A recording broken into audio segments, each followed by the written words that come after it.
बोकारो में हवा में उड़ान के लिए जमीन पर राजनीतिक घमासान। हवाई अड्डा बना राजनीति का अखाड़ा, सक्रिय हुए राजनीतिज्ञ। केंद्र और राज्य सरकार पर हवाई अड्डा के विलंब को लेकर फेंकाफेंकी। बोकारो के पूर्व विधायक बिरंची नारायण का दावा, हर हाल में बोकारो से शुरू होगी हवाई उड़ान। जरूरत पड़ी तो बोकारो हवाई अड्डे को चालू करने के लिए होगा जन आंदोलन। राजनीतिक दलों में भूचाल, हवाई अड्डा को लेकर कई सवाल। बोकारो में हवा में उड़ान के लिए धरती पर राजनीतिक घमासान छिड़ा हुआ है और इस घमासान के बीच में बोकारो एयरपोर्ट फंसा हुआ है।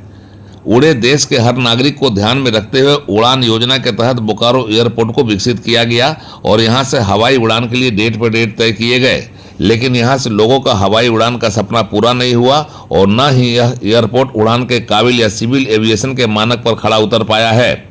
एयरपोर्ट बोकारो स्टील प्लांट की प्रॉपर्टी है और इस निमित्त लाइसेंस का आवेदन बोकारो स्टील प्लांट की ओर से डायरेक्टर जनरल सिविल एविएशन को दिया गया है, पर airport authority of India limited द्वारा विकसित बोकारो स्टील प्लांट के इस हवाई अड्डे का तकनीकी पेज कुछ इस तरह से उलझा हुआ है कि हवाई उड़ान का सपना रखने वाले लोगों का धैर्य खत्म होने लगा है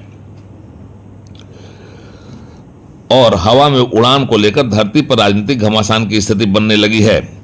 अलग अलग राजनीतिक दल हवाई अड्डे को लेकर अलग अलग बातें रख रहे हैं और मामले को केंद्र और राज्य सरकार के पाले में फेंकाफेंकी किया जा रहा है। इस फेंकाफेंकी में लगभग 72 करोड़ रुपए खर्च कर बोकारो हवाई अड्डे का किया गया विस्तार और इसे सुविधाओं से जोड़ने का जो काम हुआ है वह राजनीतिक कुचक्र में फंस गया है। वर्ष 2018 में बोकारो को उड़े देश के हर नागरिक के तहत उड़ान योजना में चयन किया गया था और इसका विधिवत शिलान्यास भी हुआ। बोकारो के विधायक रहे बिरंची नारायण ने 50 साल से अधिक समय से लोगों के हवाई उड़ान के सपना को साकार करने के मकसद से उड़ान योजना में बोकारो को शामिल कराया, ऐसा उनका दावा है और उनका यह कहना है कि यहां हवाई अड्डे का विस्तार भी इसी निमित्त किया गया और इस पर लाखों करोड़ों रुपए खर्च किए गए, लेकिन धीरे धीरे यहां से हवाई परिचालन को ग्रहण लगने लगा।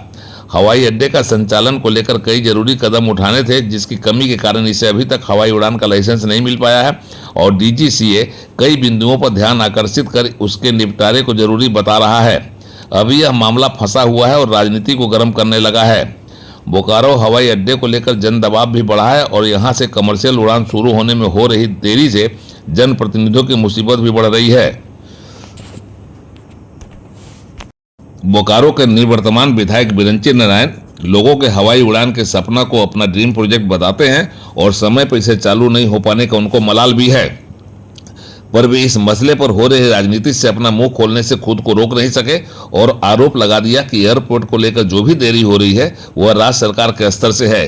केंद्र सरकार के स्तर से जो काम होना था वह समय पर हो चुका है और अब जो जरूरी कदम उठाने हैं वह राज्य सरकार का दायित्व है। पूर्व विधायक बिरंची नारायण हवाई अड्डे जैसे मसले को लेकर मीडिया से मुखातिब हुए और अपनी चिंता जाहिर कर दी। यह भी कह दिया कि हवाई अड्डा से हवाई परिचालन हर हाल में शुरू होगा, किसी में यह दम नहीं कि वह हवाई अड्डे और हवाई उड़ान को बोकारो में ब्रेक लगा दे। उन्होंने कहा कि जो अड़चने हैं उसे दूर करने के लिए वे लगातार अभियान चलाएंगे और इसके बाद भी अगर सुनवाई नहीं हुई तो फिर जन आंदोलन ऐसा खड़ा होगा कि हवाई उड़ान का फैसला लेना ही होगा।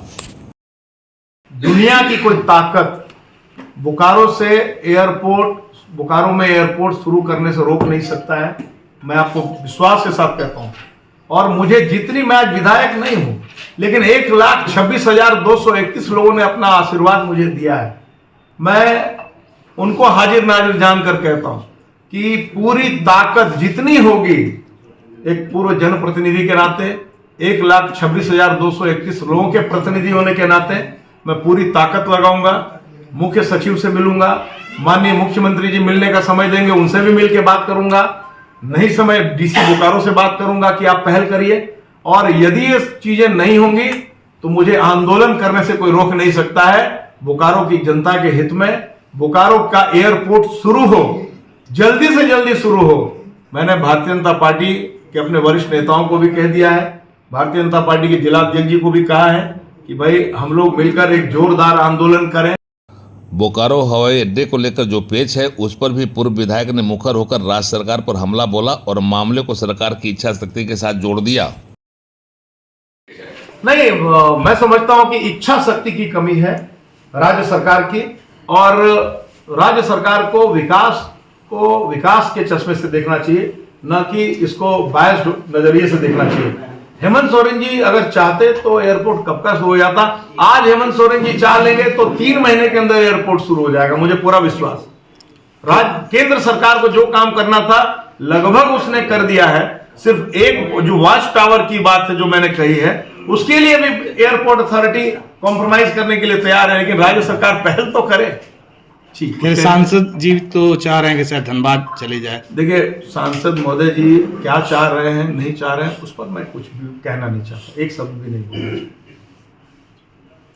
बोकारो हवाई अड्डा अब तक हवाई रहा है और अब तक यहां से हवाई उड़ान को लेकर लोगों के स्वर दबे हुए थे, जिसकी वजह से हवाई अड्डा की रफ्तार को ब्रेक लग रहा था। पर अब लोगों के तल्ख तेवर और जोरदार स्वर ने एयरपोर्ट को चालू करने की रणनीति को गति दे दी है। और चाहे पक्ष के लोग हों या विपक्ष के, सबों की चहलकदमी ऐसी बड़ी है कि यह हवाई अड्डे को लेकर उनके बीच घमासान मचा हुआ है। बोकारो हवाई अड्डे से उड़ान लाइव की एक्सक्लूसिव रिपोर्ट।